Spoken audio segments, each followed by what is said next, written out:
स्वतंत्रता, समता, बंधुता व न्याय को सुरक्षित रखना हमारी जिम्मेदारी। प्रो आरिफ। सर्वधर्म समभाव को लेकर सद्भावना की ओर आगे बढ़ें। डॉक्टर सौरभ पांडेय। धार्मिक सद्भाव के कमजोर होते जाने का सबसे बड़ा कारण। प्रो गौरव तिवारी। बुद्ध पीजी कॉलेज में भाईचारा एवं राष्ट्रीय एकता विषयक आयोजित संगोष्ठी आयोजित। कस्या, कुशीनगर। बुद्ध स्नातकोत्तर महाविद्यालय कुशीनगर के भंते सभागार में सर्वधर्म भाईचारा एवं राष्ट्रीय एकता विषयक आयोजित संगोष्ठी में वक्ताओं ने आपसी प्रेम, बंधुत्व व राष्ट्रीय एकता का संदेश दिया। गांधीवादी विचारक प्रो मोहम्मद आरिफ ने कहा कि बुद्ध और गोरखनाथ जी की वाणी सर्वजन के लिए है। धर्म और साझी विरासत आज कटघरे में खड़ा है, जिसे बचाने की जरूरत है। हजारों साल से हम सब एक साथ रह रहे हैं। देश की आजादी के मूल्य समता, बंधुता, प्रेम व न्याय है और इसी आधार पर देश की आजादी की लड़ाई लड़ी गई। उन्होंने भारत की परिकल्पना पर चर्चा करते हुए कहा कि वसुधैव कुटुंबकम व सेवा परमो धर्मः के मूल मंत्र व सर्वे भवन्तु सुखिनः की परंपरा को कायम रखने से ही सामाजिक एकता, सामाजिक शांति और सामाजिक न्याय कायम होगा। इतिहास के अनेक दृष्टांत के जरिए उन्होंने साझी विरासत को रेखांकित किया। धराधाम मंदिर गोरखपुर के निर्माणकर्ता डॉक्टर सौरभ पांडेय ने कहा कि सर्वधर्म समभाव को लेकर सद्भावना की ओर बढ़ना होगा, तभी सामाजिक सद्भाव संभव है। सद्भावना कठिन है लेकिन भाईचारा देश की आवश्यकता है, इसलिए प्रेम का संदेश मजबूत व सुखी समाज के लिए देना होगा। बताया कि कृष्ण, ईसा, बुद्ध, गांधी के अंतिम जीवन में क्या हुआ, ये किसी से छिपा नहीं है। ईश्वर हमारे हृदय में बसते हैं। आलोचना के बजाय भेद, नफरत से बचना होगा। बुद्ध स्नातकोत्तर महाविद्यालय के एसोसिएट प्रो शून्य गौरव तिवारी ने कहा कि खुद के धर्म या मजहब को सबसे अच्छा मानते हुए दूसरे के प्रति सम्मान का भाव न रखना आज के समय में धार्मिक सद्भाव के कमजोर होते जाने का सबसे बड़ा कारण है। भारतीय संस्कृति आरंभ से ही विरोधी मतों और विचारों के प्रति सम्मान रखने की रही है, इसीलिए यहाँ विभिन्न पंथों और मतांतर के लोग एक साथ सहिष्णुता के साथ रहते आए हैं। प्रत्येक धर्मग्रंथ एक समय में तात्कालिक परिस्थितियों में लिखा गया है, बदले हुए समय में सभ्यताओं के विकास के साथ उसकी शाब्दिक विवेचन नहीं बल्कि संवेदनात्मक विवेचन की आवश्यकता है, तभी हमारा धार्मिक परिवेश कट्टरता से मुक्त हो पाएगा। सामाजिक कार्यकर्ता शिवाजी राय ने कहा कि बुद्ध ने विश्व को अहिंसा का संदेश दिया। आज का सबसे बड़ा संदेश मानवता होनी चाहिए, लेकिन सत्ता प्रतिष्ठान ने मानवता के पुजारियों की हत्या की। आखिर वो लोग कौन हैं जो सामाजिक माहौल को बिगाड़ रहे हैं? वह धर्म जिसमें करुणा न हो, प्रेम न हो, गरीबों के प्रति आस्था न हो, वह कोई धर्म नहीं।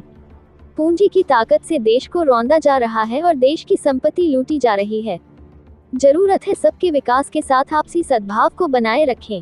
सेवानिवृत्त जज सगीर आलम ने कहा कि एक इंसान के लिए पूरी कायनात का रहना जरूरी है।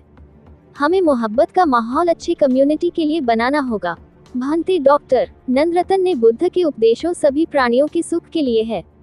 इसी क्रम में राजीव गांधी फाउंडेशन के हिदायतुल्लाह, पत्रकार कृपा शंकर राय, एडवोकेट जितेंद्र पटेल, पूर्व डीपीआरओ जनार्दन शाही आदि ने संबोधित किया।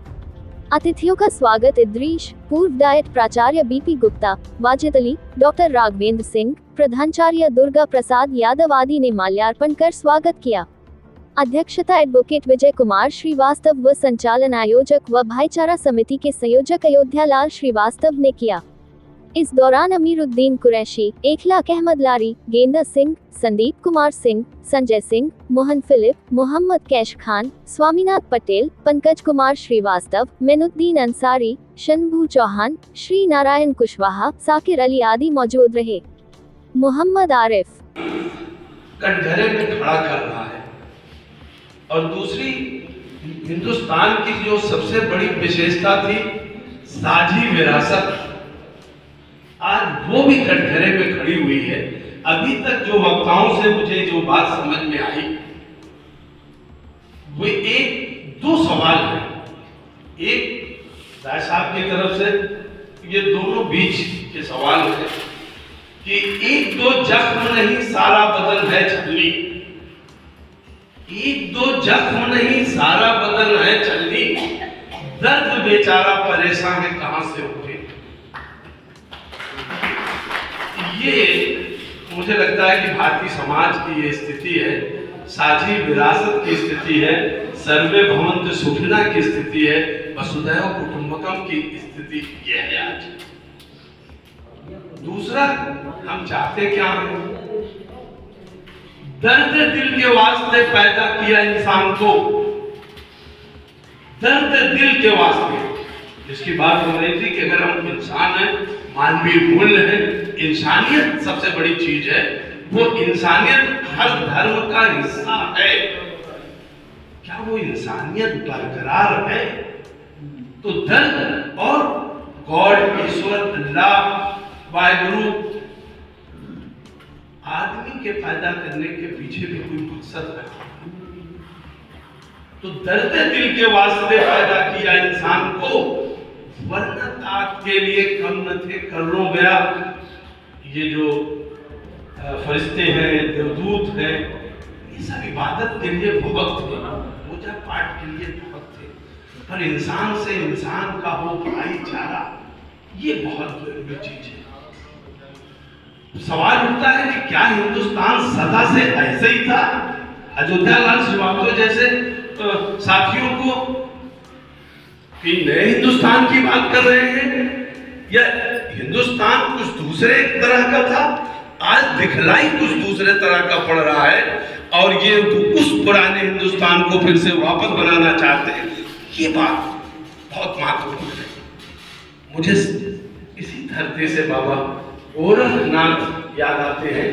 1930 में, देखिए इतिहास साहित्य का आदमी हूं तो कुछ इतिहास भूगोल की ही बात करूंगा कि हम क्या ऐसे ही थे या आज हम कहां पहुंच गए। 1931 में जब सेंसस रिपोर्ट आई, भारत कैसा था, हिंदुस्तान कैसा था, ये धर्म के झगड़े इस तरह कभी नहीं थे।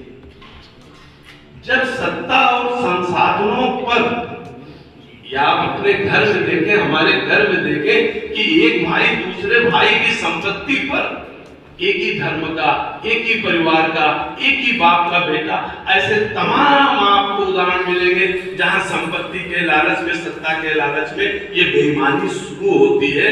समाज को, परिवार में विघटन शुरू होता है, समाज में बदतमीजी फैलती है।